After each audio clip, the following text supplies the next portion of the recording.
Everybody, welcome to episode 33 of the Union, and this will probably be the last time that I give the episode number because I'm getting made fun of for making episode numbers. And so after this, you'll just have to follow the YouTube channel and go through them in chronological order as they've been updated.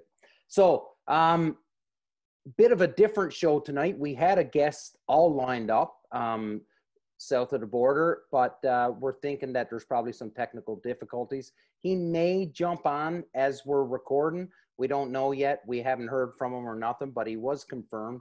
And so therefore, we're not going to say who it is or anything like that because maybe he had a change of mind and he just don't fucking like us anymore. Who knows? So we'll leave it at that.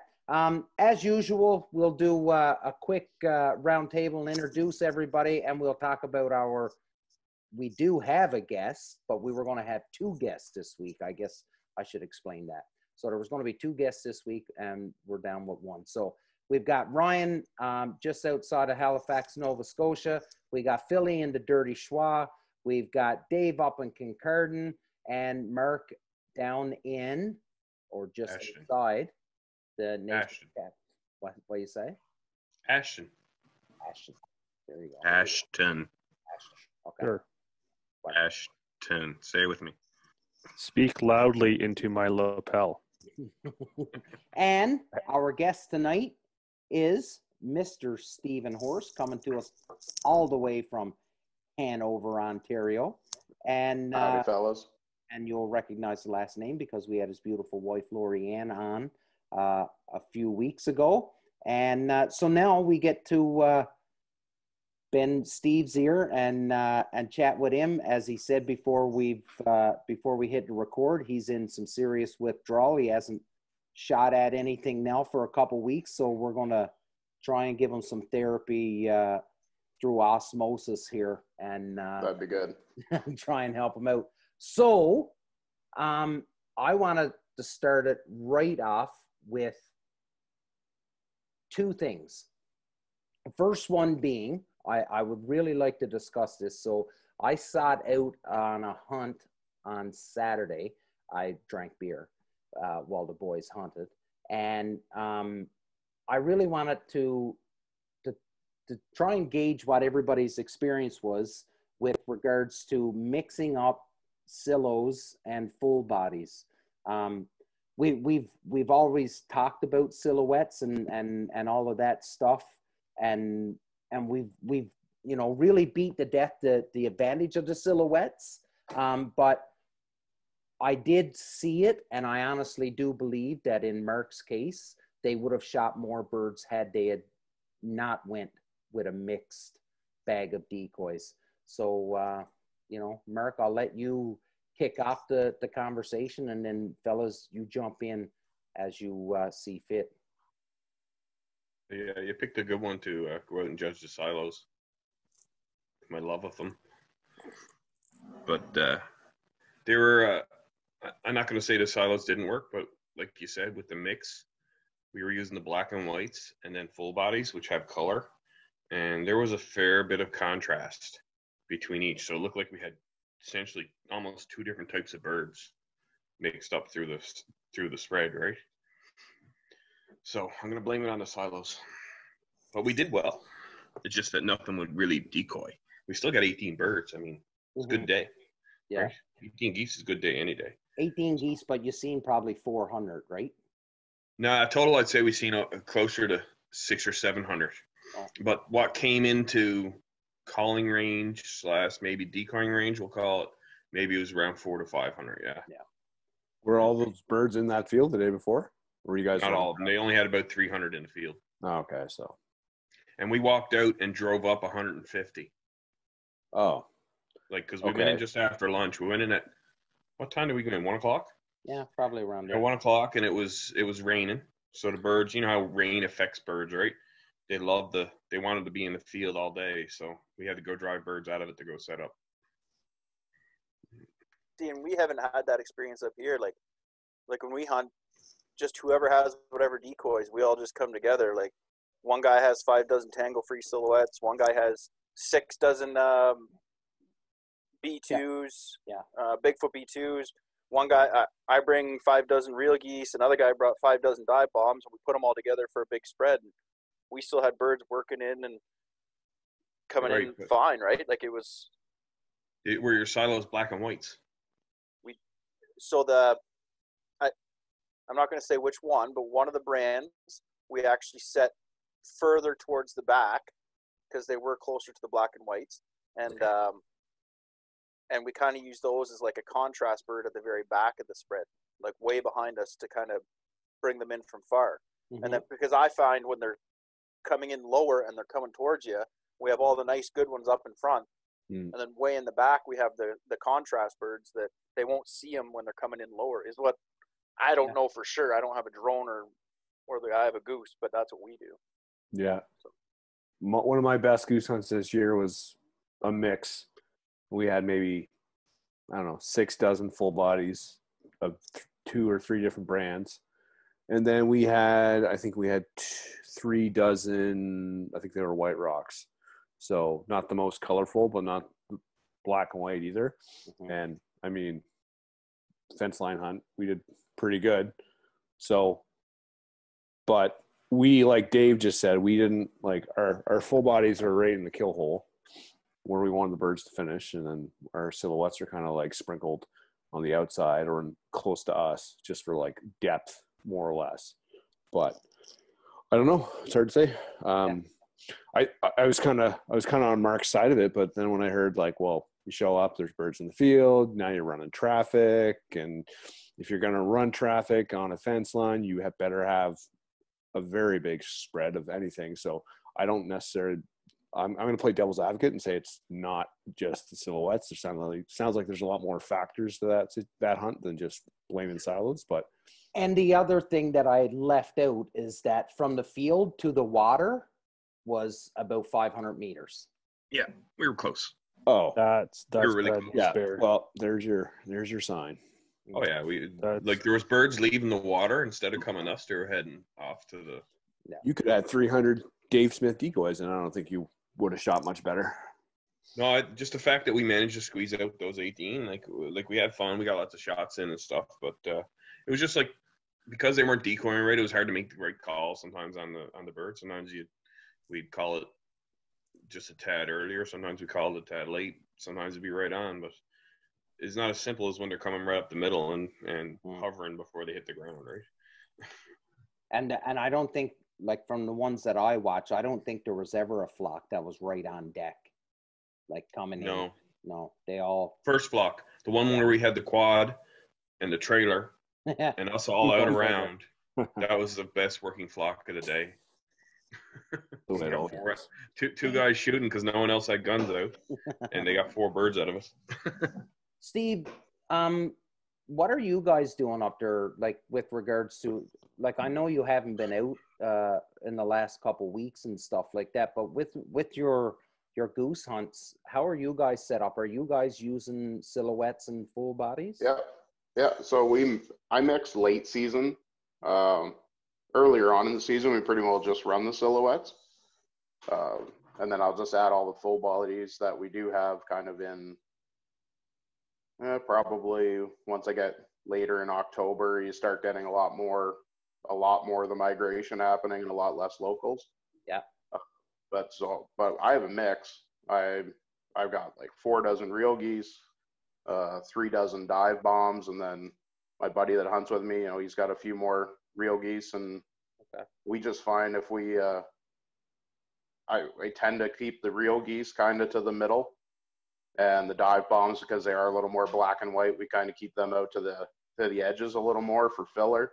Mhm. And then when we start running the full bodies, we just kind of keep them all mixed in around the kill hole. And I think the same thing, like when you got those more black and white ones, like the dive bombs tend to be, we keep them to the outside just for contrast, but they definitely are different than the full body colors.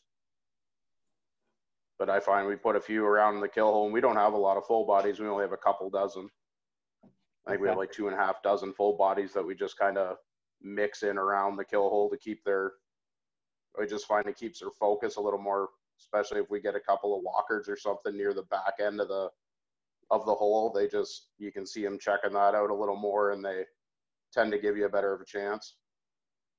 Philly, you're straight silhouettes, right? At the moment, yeah, I got 16. Currently running 16 dozen. Okay. So I've got a mix of dive bomb, tango free, and the real geese shadows. Okay. Now the shadows and the tango frees are like they're black and white. Like there's no real brown color to them. They're not like the black and white silhouettes where it's just black with white on the for the cheek piece and the little white patch for the ass. Like there's contrast and depth to the silhouette. And the dye bombs actually have a little bit of color to them. There's a bit of brown and the mud. And you can, if you hold the two of them side by each, like you can tell the difference. But between hunting with, X number of guys and this and that, they all just get piled into the bags. So when we go to put them out, they just get tossed out willy-nilly, right? So I don't have much of a methodical, reasoning behind putting, okay, these ones go here. They just all just get tossed out. Yeah. At random, right?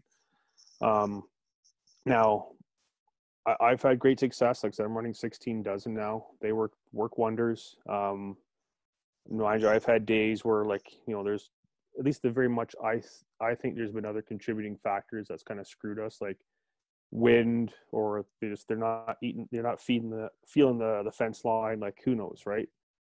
Great hide, great spread, everything, but lack of wind. They just can't figure out for the life of them how to get into the kill hole. But I've been out on several occasions with my good friend there, Jordan Stone.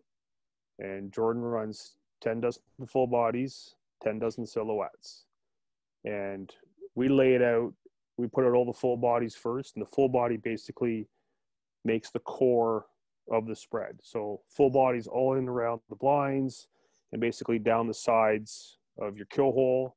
And then we fill around the back shoulders, more or less, of the spread in silhouettes just to bulk out the size of the spread.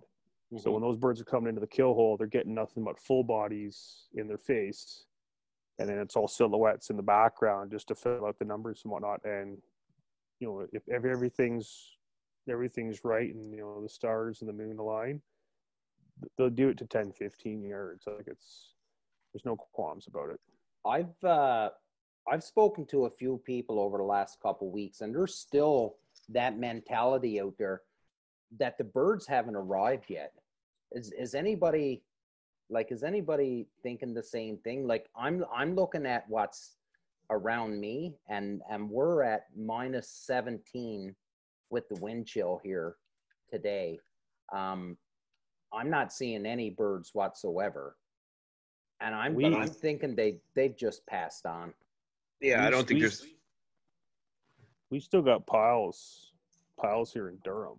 Yeah. But again, with a lot of these cold temperatures and stuff, they're just doing the 3 p.m. flight, and I'm not sitting out there all freaking day waiting for them to show up. I'm a morning hunter, right? But we still got piles of them here in Durham. But so they're getting the piss pounded out of them, and well, and they're getting educated. They're getting smart. And that was another thing, like you go back, Ryan even mentioned it a couple of weeks ago about we're in that point of the season now where, their patterns are really messed up now. Like they're not acting like they did, obviously, the beginning of the season, right? So they're doing a little bit different. So yeah, waking up and being set up for first light, you could be in for a long wait trying to get them to come into your spread, right? So I'd be fine with that if there'd be some around. That's why I haven't been out. I haven't seen more than 24 geese in the last 2 weeks. Well, you only need all, 5. All 3 roosts. No, the way I shoot, I need 500. That's funny. I picked Kobe up from school last night to take him to work, and this is 2:00 in the afternoon, and we had to drive by the harbor, and I'm looking at these geese flying in. I'm going, holy shit! And Kobe's like, Dad, what the hell is that? And I'm like, those are geese. We were pretty far back. Yeah. Like, those are geese, and then we had to peel into the harbor to go check on them, just see what was there. But there was quite a bit came in last night. We'll see what it looks like this weekend. Mark and I seen a ton down around the GTA on our drive, like, and I mean lots. Like, there was one pond, Mark. I bet you there was 1,000 birds in that one little water hole. Like, you shut your mouth. The other side. Yeah, on the other side. The other side of the 427. Yeah. Yeah. So there's lots of good land out there to hunt.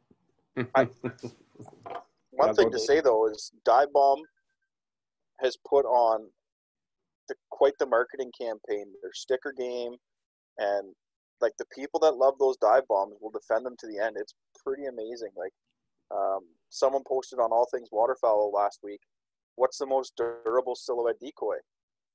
Well, you can't compete. There's no doubt about it. The Real Geese Pro Series 2s, 3s, whatever it is now, are the most durable, just the way they're made. And I'm not slighting any other decoy company, but those are. And people will argue, Real Geese flare birds, they're not durable. Buddy, like, they are right now the only thing in the market like that. Everything else is corrugate, and these people are, no, you got to buy dive bombs. I don't know, they've done an amazing job with their marketing campaign and their sticker campaign. And oh, it's the same as like Yeti, right? It's all fucking marketing. Yeah. There's coolers out there a hell of a lot cheaper than Yeti and a shit ton better in quality. Don't ask Steve Segulik about that. Yeah, don't ask the head dude for FP Waterfowl Association. Have you guys seen the I don't know what the guy's name is, but he does all these like spoof videos. Yeah, I seen him about the fucking Yeti bucket, the Yeti lawn chair, the Yeti dog bowl I saw recently. That was fucking priceless. I've got the exact same Tupperware in my drawer. Did you happen to see the picture of Mark and I with our with when we're pointing? Did you see the Yeti bucket that we posed with? Yeah. That was a nice one. Yeah, that was probably at least $120. Oh yeah, and they're just lying all over the place. It's amazing how people just throw them around. So I really wanted to touch on the. So we had went down. We had hunted with those guys at FP Waterfowl Association, which is. There it is. There's that Yeti bucket right there. Look at the fucking guns on that guy. I know. Mark looks jacked in that picture. Fuck, ladies, hold on to your panties. Swing. Hey, you want to look like that? Swing around a chainsaw for fucking 6 hours a day, every day, and you too can look like Mark Fitch. Just imagine how big he would look if it was a husky. Because the huskies are small and don't work. Oh sure. But I wanted to talk about this week and where we were down with those guys with FP Waterfowl Association. So there's these two kids that they're part of the Grimsby DU committee. Their dad is part of this FP Waterfowl. Anyways, Lukey, and what's the other boy's name? Mark, can you remember? Anyways, doesn't matter. We'll take that as a no. Yeah. Anyways, these two boys are fucking fanatics. Like, I wish my old man took me hunting like this guy's dad. And these kids would do anything to just be hunting. Mark, you got something to say? They're going to be awesome waterfowlers because they're not right in the head. Yeah, that's all it takes. They're not right in the head. So we had shot a merganser, and these boys were determined that they were going to eat it, despite their father saying, no, you're not eating it. And they kept on and tormented. And once we had taken the turkey out of the deep fryer, that's what they had done. They had dropped this merganser down into the deep fryer, and they fucking ate it. And they said it was good. And I'm there's no goddamn way that tastes good. And they loved it. They Mark's ate. right. Mark's right. the- Those kids are not right in the fucking head. Savages.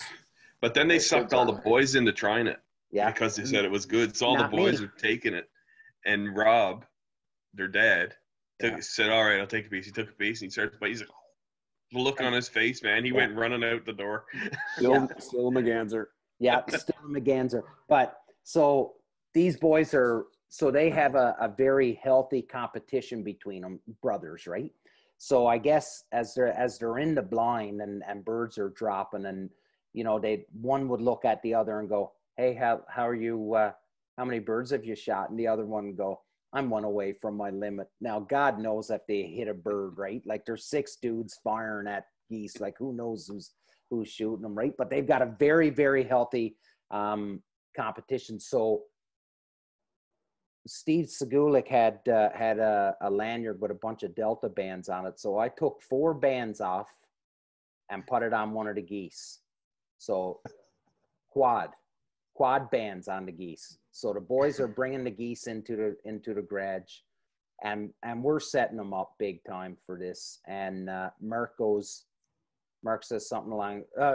They say, "Hey, we got to make sure we check all the birds for bands." And the other boy goes, "There's no bands." And Mark says, "Have you checked them all?" And they're like, "No." And they were like, "Well, you got to check them to make sure there's no bands." And as he's talking to us, he's holding the bird with the 4 bands on it.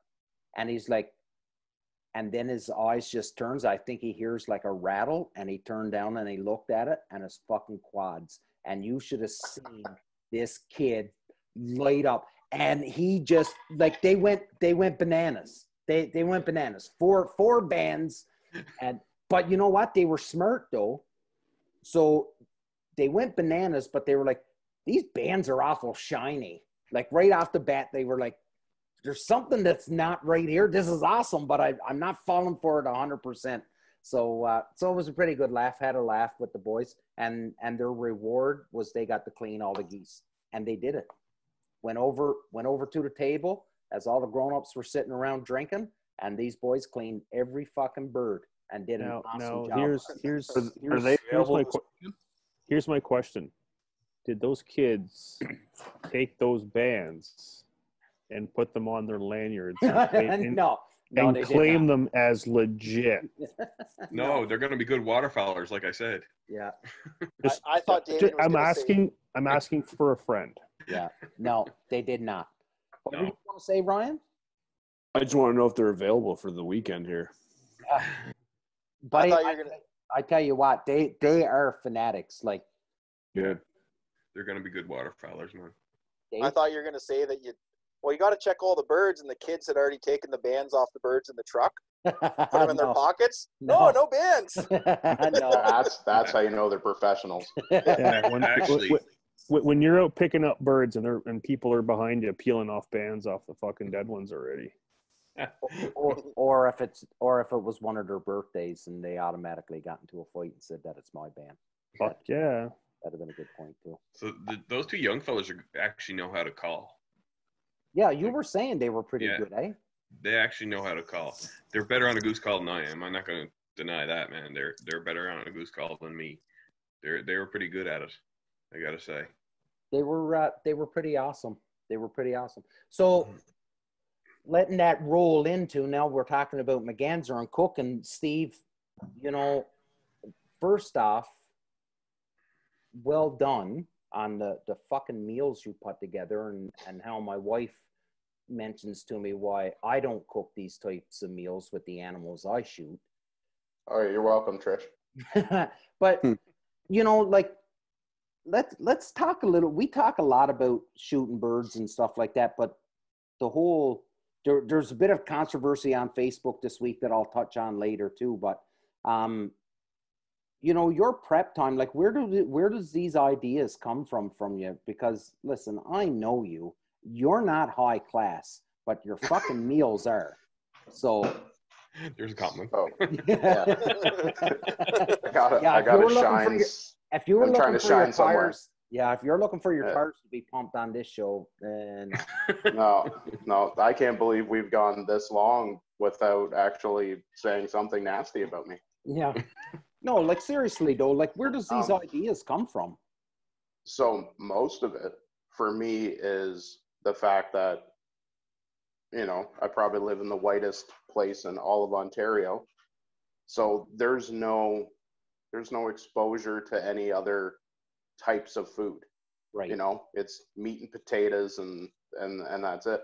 So as I got older and started cooking more, it really got into, I started to get exposed through the fact that the wife grew up in the city. So when we dated, we'd be down there and I'd see some of these restaurants, stuff like Thai food and things like that. And it was like, I want to try that, but that doesn't exist up here. There's no restaurants outside of, just your regular mom and pop diner type shops.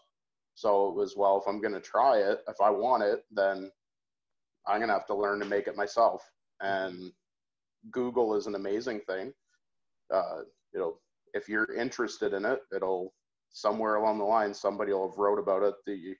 Nobody's cooking anything that hasn't already been done to an extent. There's nothing that you're going to come up with that if you Googled it, someone else has probably done it. But that was my driving force, just wanting to try stuff new, try new things, try new cultures. And once I found stuff that I liked, then it was, well, how can I better utilize my wild game so that it's not jerky, sausage, hamburger? That's the part that got me, was I found there's a lot of people that are wasting what they're working so hard to get. They're wasting it because they think there's just a couple of ways that you can prepare stuff, and that's it. And for the longest time with goose meat, that's kind of the way it was in my family. When I grew up, there was 2 ways that goose was cooked. So my dad wasn't a big fan of it. I didn't care too much about it. But then when I got hunting it more, it was, waterfowling is the greatest form of hunting that's the most enjoyment that I get out of hunting is waterfowl. So I'm not going to waste the meat. Mm-hmm. And at the beginning, even I was guilty of saying, well, I'm going to save my venison for better things, for recipes and better things like that. And I'm going to use the goose meat that's not very good. I'm going to use that in the pepperettes and the summer sausage and the jerky and all those things where, there's enough marinade and spices that you could cook a boot and it's going to taste fine. Mm-hmm. Except the and then I started more getting into the, well, this seems like a waste too. And you can only eat so many pepperettes. I don't know how some people make 200 pounds of goose pepperettes every season, like the guys that are actually putting down, hundreds of birds, and they're getting it all made into snack sticks and jerky and stuff. Like, I just can't eat that much. In fairness, when you go out and kill 2,000 fucking geese, what are you going to do with them all? Give it to your friends. Yeah. My thing with the goose pepperettes is I make a lot of pepperettes, and then the farmers that let me hunt their land, I go to them and I give them a couple packs each, right? Exactly. Yeah, and I do too. I make a lot of my sausage and stuff gets given to the farmers because I know that's an easy way that they'll accept it and eat it and try it. Again, because a lot of the farmers around here are just straight up meat and potatoes and they're not trying different things. Mm-hmm. But then I try to save the better stuff, and I just said, I want to utilize this more. How can I make it so that it's just something different? But in fairness, I bet you could make fucking rotting skunk roadkill taste good, because I've seen the shit you cook and it's next level. No, I can't even make diver ducks taste good. At least you make it look pretty and you take nice pictures. Well, that's how I look like a better hunter and everything, isn't it? You get a nice camera to get lots of good file pictures and stuff. You're a better hunter. It's all in the presentation. It's all about doing it for the gram, Steve.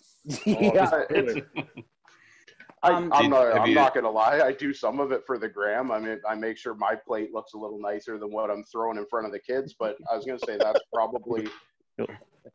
probably my next biggest thing is the kids. That's when I really got into it, because I wanted to expose them to what I never got exposed as.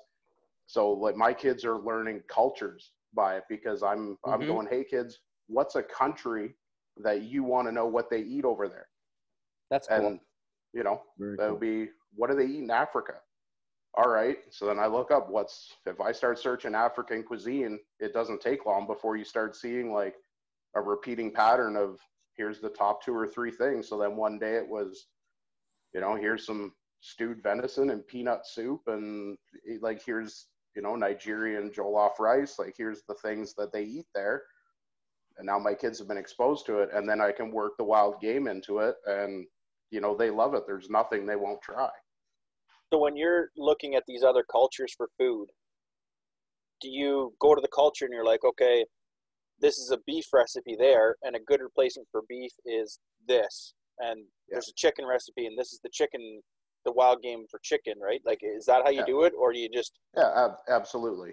You know, anything that if they were using beef or pork or something like that, well, then I would sub in venison or goose or bear. And then obviously if it's something that used chicken or bird or something, well, then I might be subbing, and then I'll be duck, wild turkey, squirrel, rabbits, stuff like that. And that's a big misconception too, is people look at a goose and they're like, well, that's not beef, that's chicken. But really, you sub it more for beef, don't you? It's a really red meat. Mm-hmm. It's just a very lean red meat. And then the big thing too is you got to look at the food you want to, how would I prepare that? So if I'm cooking a goose breast, I know that that's going to be somewhere in a recipe that's either a really low and slow cook that's going to make it tender and keep it from getting dry, or it's going to be something, you know, a stir fry or something where you can cook it real fast and you don't overcook the meat. Because that's a big thing with wild game. It's so lean that as soon as you overcook it, the quality goes way down. So with like, especially lately now in Ontario, now that this is a new game that's on the market, new wild game, have you thought about doing anything with cormorant? If you took me cormorant hunting, I would take you a cormorant, I would cook it up for you, and I'd let you try it first. I'm not saying like, again, it all winds back to my kids. Is the other thing is I'm trying to show them that hunting, as much as they're hearing all the negative influences on social media and kids at school and stuff, that's gross, hunting's wrong, you know, you shouldn't kill things. The other exposure is if we kill it, we're going to eat it. Mm-hmm. Like at some point we're going to use it. And if we went out and hunted and I shoot a merganser or something, I'd at least try it. I would probably try to do something with it as best of my abilities. I don't care for diver ducks. I've been fortunate enough to go out with Philly there and brought home some bluebills and some squaws, and I tried it up and it wasn't my cup of tea. Well, you're not going to make a squaw. You're not going to make an old squaw taste good. That's the same thing as a fucking merganser. The bills are a lot better eating. Yeah, and redheads are good too if you get a chance to try one. Phil we ate those too.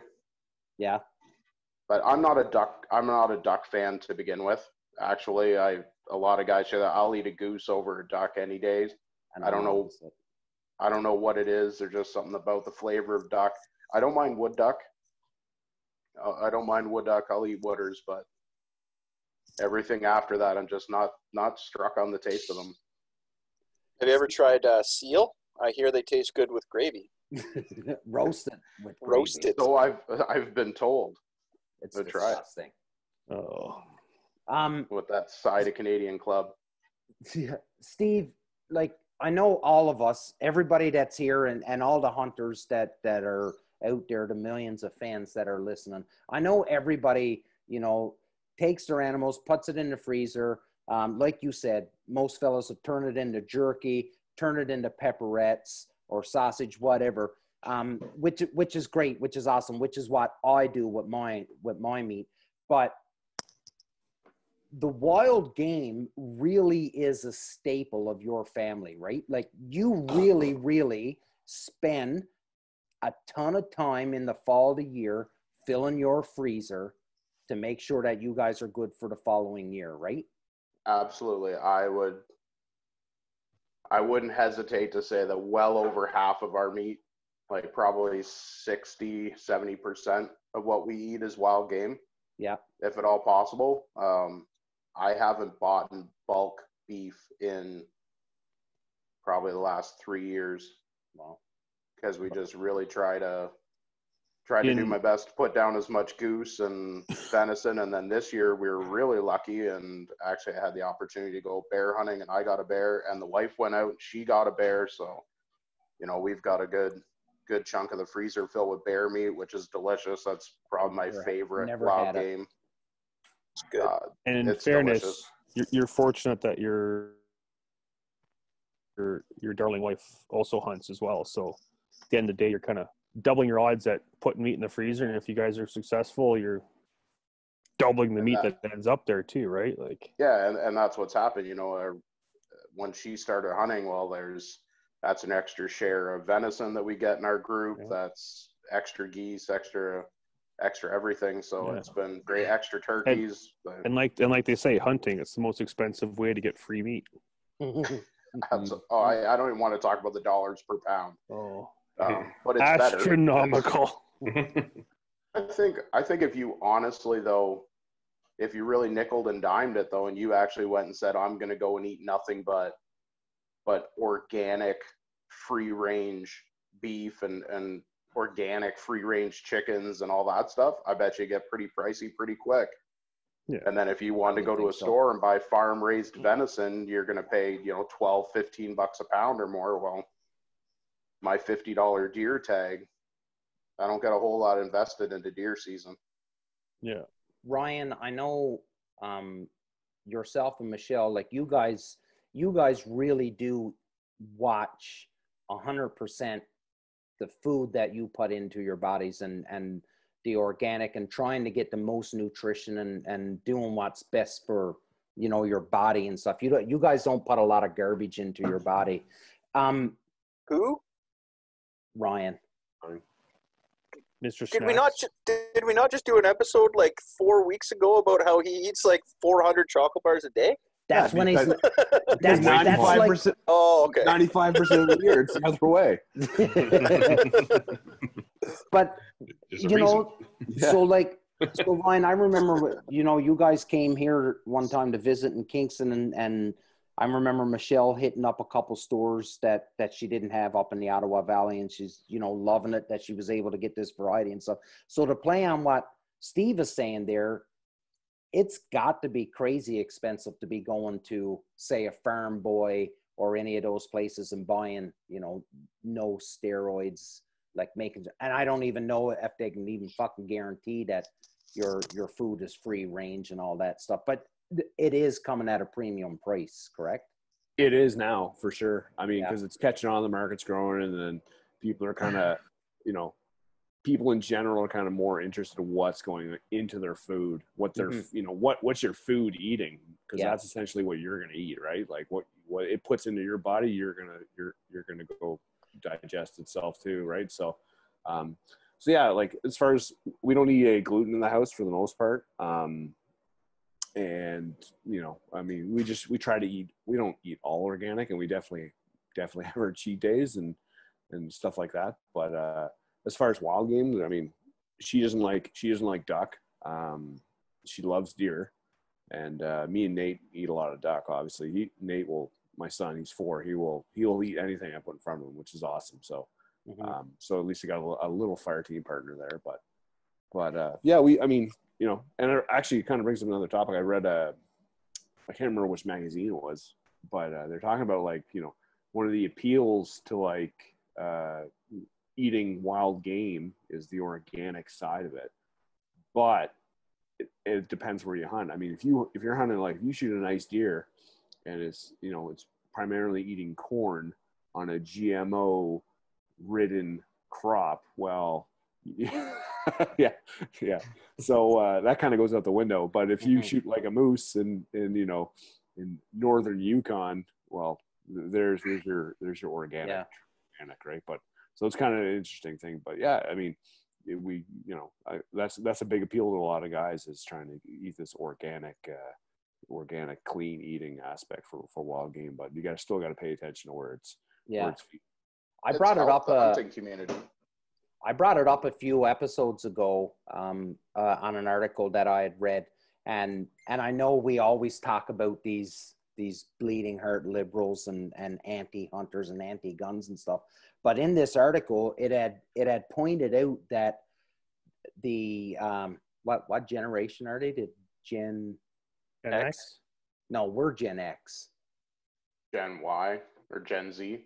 Gen Z. Yeah. So these new ones. So the new kids, like the new 18, 19, 20-year-olds, they are taking up hunting for that very exact reason. Not that they're pro gun, but they are very much pro, I want to know what I'm putting into my body.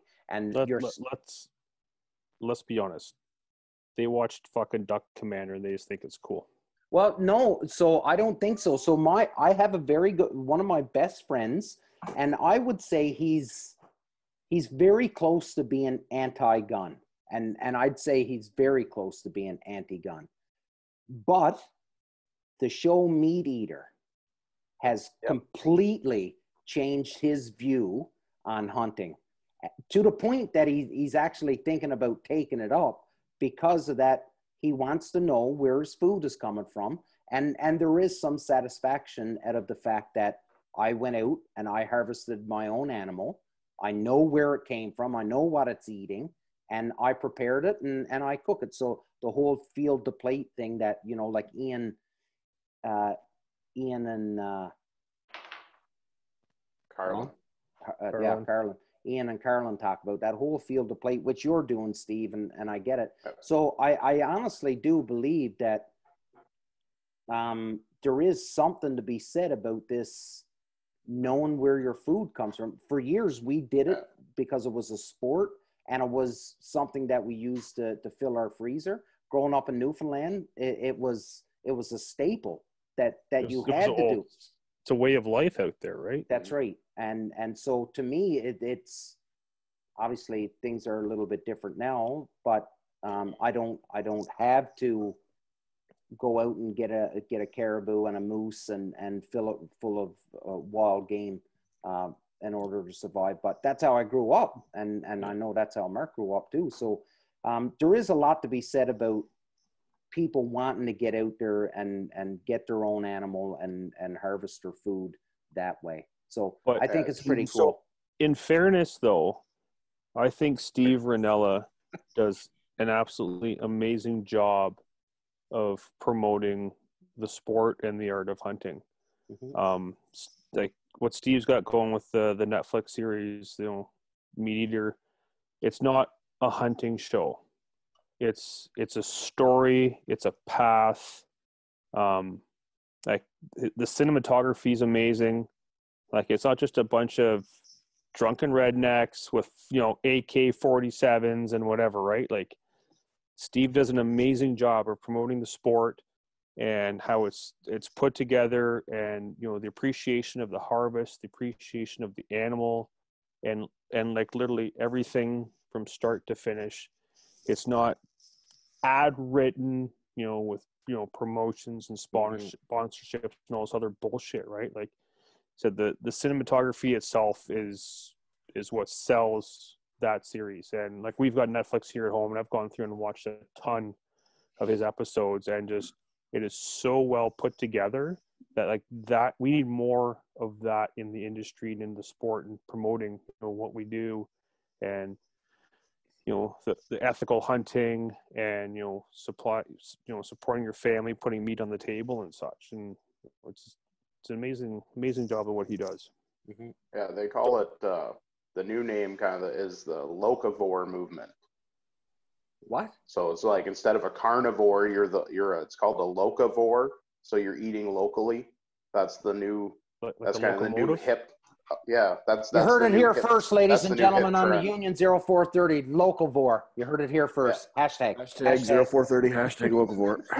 That's one of the big movement. That's probably, they're saying that's one of the largest reasons there's a lot of like the late onset adult hunters, is because of that you know, more people are getting into gardening and more people are getting into like you're starting to see like canning and foraging and stuff pick up. And the other step of that is getting your own meat, and hunting is picking up for that. And I think Steve Rinella is probably hands down the biggest influence on that in the hunting industry right now, is because he's done such a good job of showing that other side of him using everything. Like he collects and cooks and uses everything. And I think there's a ton of people that have been heavily influenced by that. So at work, there's my work group, there's like six or eight people, right? And there's someone in my work group that is a vegan, and they agree to, talk about their vegan stuff. Hey, no, wait. Whoa. Steve's got fucking bird dog. Like that? Yeah, Dave's got a pile of it behind him. I got a pile of it, man. Fucking bird. Okay, as you were. So Sorry, the deal is that like we've talked about I eat and hunt, and this person doesn't. So the other day they said, Dave, you got to check out this new movie. It's called The Game Changers. It's on Netflix. Go check it out. And I'm like, what? It's all about vegan diet, and it's actually Arnold Schwarzenegger has switched to vegan, and it's a whole bunch of these high-end athletes talking about how the vegan diet is the one for sports athletes. Chris Paul. Yeah, I watched it. Yeah, and they're talking about like this misconception that we all have about we need to get our protein from meat, when in actual fact our meat makes protein from grass. So it's quite the little documentary. Trippy. Yeah, so don't have edibles before you watch that one. you know, we are North Americans. We are the only group of people in the entire world that hoard food. Yeah, it's true. We are the only people in the world that hoard food, that go to big box stores and shit tickets. This is true.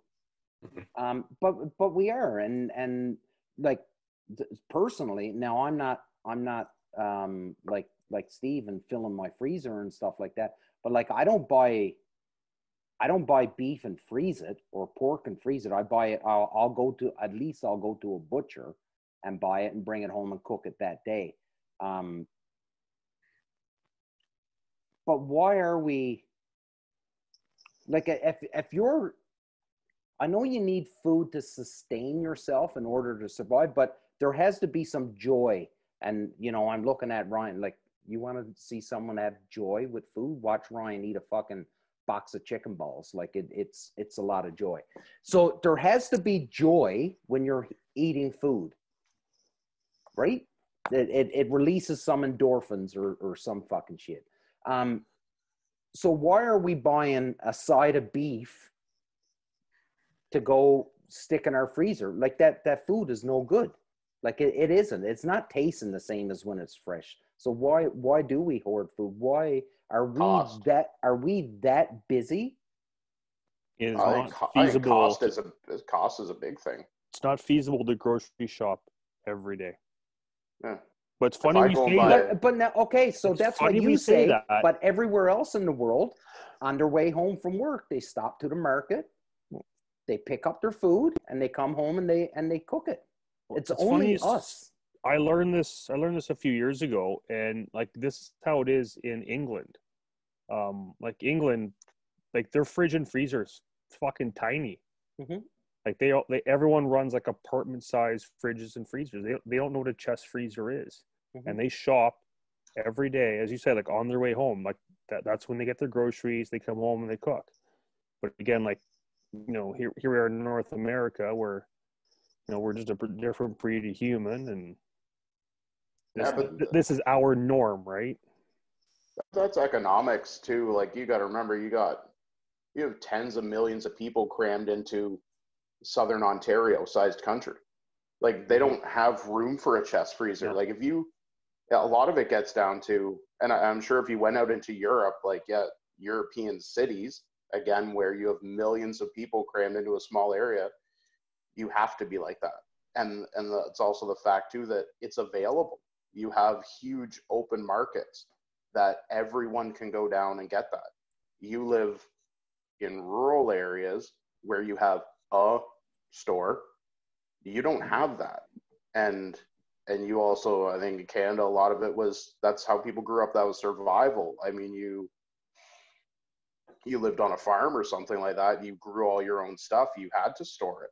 It wasn't going to be there come winter. It was winter survival. And once that becomes routine, that just becomes part of your culture to keep food on hand in case of winter is coming, you know? And that's where root cellars came into play, right?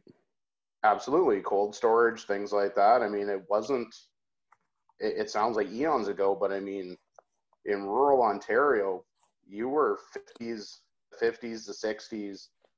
The average farmer was still having to put down that much stuff because they didn't have all the refrigeration. They didn't have big storage freezers and things like that. Some of them didn't have electricity.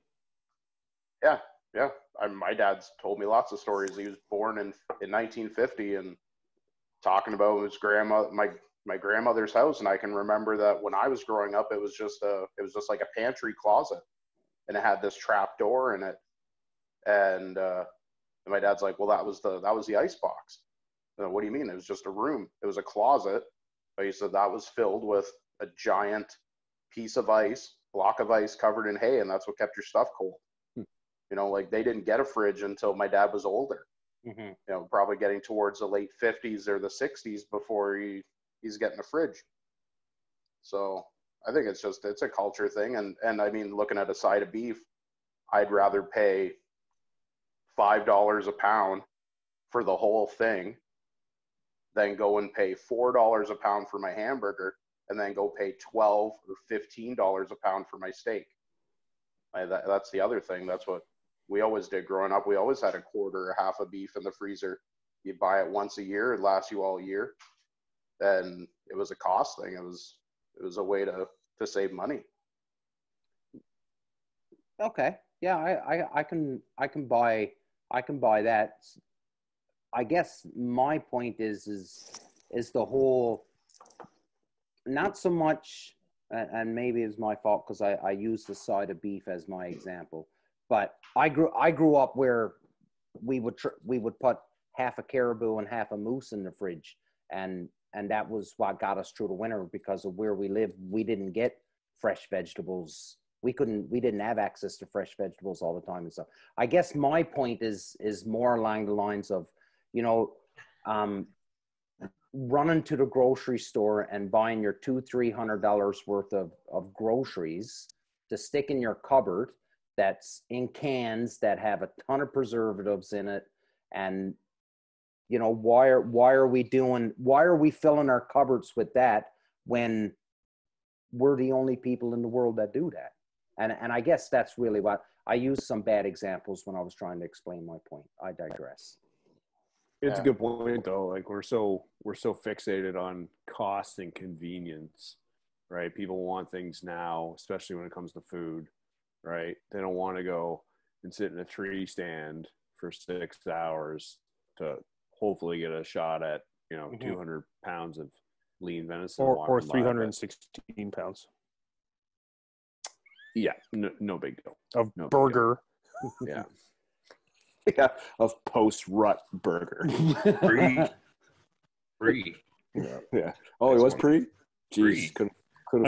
I do want to say, I will raise a glass to Mr. Vitch.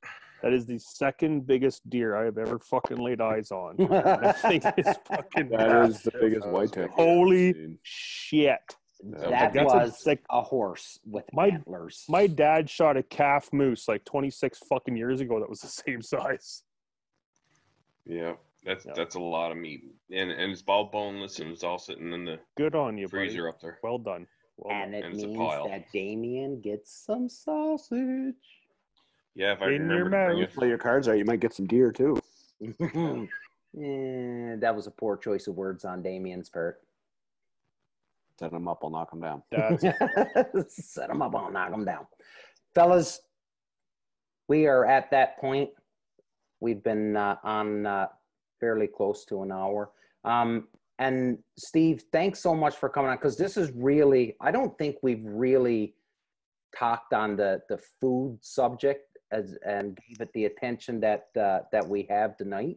And I thank you for that. But what I want to do is I want to extend an invitation to you for that. And I wish we had done this sooner, but when the weather gets warmer, I want you to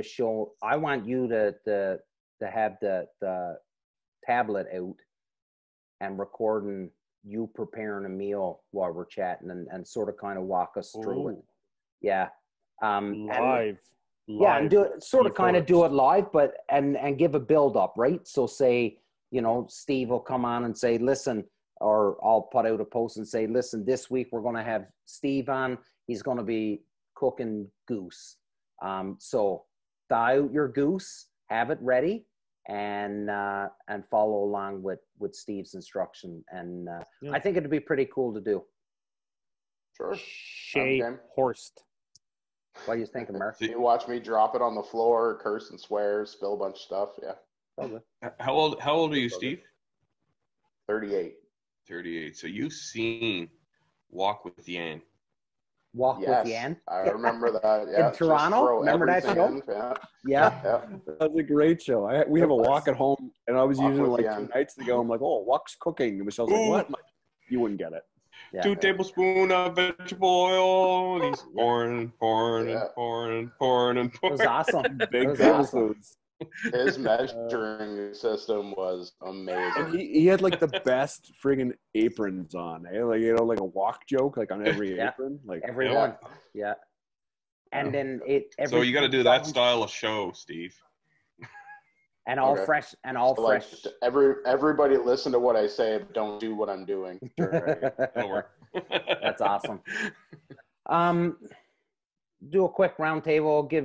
Leave last words for you, Steve. Ryan, you're up, bud. good catching up with you, Steve. It's been a while, especially now that I'm not in Ontario. But question I didn't get to ask, real quick question. You got to cook a meal for like somebody who's a big deal tomorrow. What are you doing? Like, what's the wild game you're cooking, and what plate is it? What's your go-to? Like, Jim Shockey's coming over for supper. What are you making? No pressure. That's a lot of pressure. I would honestly, my biggest thing would be just to try and do something that is very out of the norm for what I know the person would have. So that's where I would pick a regional thing, either do something Caribbean that maybe they wouldn't have, like, but something that the meat can turn out well, something low and slow, like some I made like venison doubles or something like that, or go to something from some weird country in Africa or Albania or something like that. Just do something off the wall that they wouldn't try, because it's not necessarily fancy. I mean, it's just different. Mm-hmm. And that's the thing. A lot of this stuff looks weird because it's just not combinations that we're used to eating. And then you go over there, it's as common as a cheeseburger in that country. And it seems, out of this world to us. And that's where you get reading it, that this is the everyday food of other people, but to one of us, it could be this amazing meal that we've never heard of. Mm-hmm. So that's probably what I'd pick. I'd pick something where you can do low and slow, so you guarantee that the meat's going to be tender, it's going to taste good. Probably, something in the line of something stewed. It's pretty easy, and then you can put it on whatever fancy rice or whatever you want to do, and put some crap around the edge of the plate and make it look Instagram friendly. Do it for the gram, buddy. Good chat with you, man. Do it for the Parsley. gram. Seal flipper pie. Philly. Steven, buddy, it's always a pleasure to see you, man. It was too bad we couldn't have you and the big topo out to my house there for our annual dive run, but maybe next year. Yeah, definitely next year, unless Ryan's COVID 2021 makes this Coming. makes this another no-go. But I'm disappointed. I always look forward to the food post, buddy. Like, you're crushing it. Like every photo I'm seeing, I'm fucking drooling. I'm like, oh, like that looks so good. but I can't And- put in the effort to cook that because it looks like it takes too long. And it looks like that, but Yeah. a lot of it isn't. I mean, Well- probably the only things I make that take are really super time consuming is usually stuff that involves having to make like a dough Yeah. or something to make some dough. Otherwise, everything's a couple hours, and half of that's cooking time, not prep time. But So keep up the good work. anybody buddy. that wants to know what I made, I'm glad to share recipes with them. It's all for the fact of I hope that the only reason I put that stuff out there is to hopefully show somebody like, man, that looks good. I want to start using my wild game for something like that, as opposed to just jerky and sausage. Yeah. Well, keep up the good work, buddy. We love it. Marcus. So good seeing you again, Steve, man. I haven't seen you in a while. Yeah, it's been a couple of years, I think. Just going to ask you, besides the loins, what's your favorite cut of deer meat? Shanks, absolutely. Oh, yeah? I would take venison shanks over the loins any day. Over loins. Ooh, really? Yeah, absolutely. I've heard someone else say that. Ossobuco or just anything, if you can smoke it and put the time into braising it and cooking it low and slow, it's the best texture venison that I can think of. You're not the first person I've heard say that. No, I will usually fight people when we're cutting up I will trade whatever other cuts, I'll trade ground, whatever they want, and I will keep out the front forearms, the shanks off of the deer as long as they're decent size.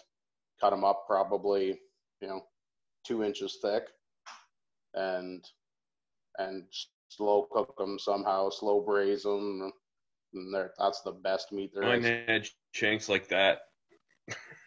You're making me hungry. Yeah. Like your calf muscles, Murph. Billy, or No, not that Billy. big. Dave. Yeah, Steve, thanks for coming on and saving us here. Bruce County Ducks Unlimited. I like No that problem. shirt. Hopefully we get another banquet there next year.